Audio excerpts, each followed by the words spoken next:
Hi, hello po sa inyong lahat. Ang topic na ibabahagi ko na naman sa inyo ay tungkol pa rin sa panganib ng high blood pressure. Ang hypertension ay ang sobrang force na pagdaloy ng dugo. Huwag baliwalain ang mga early warning ng sintomas ng high blood.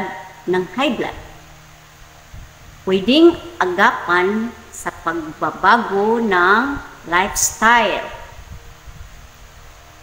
Una, magkaroon ng regular na pag-check up ng blood pressure.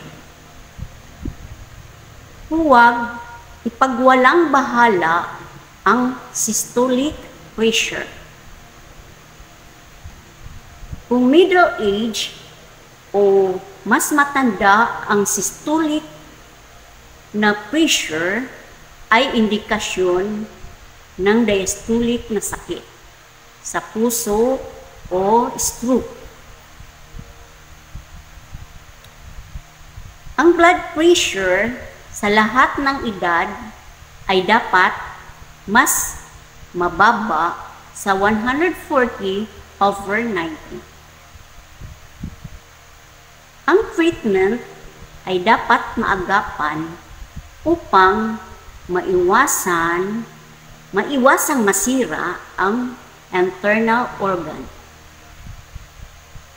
Kung diabetic o diabetes ang blood pressure, ay dapat mas mababa sa 130/85.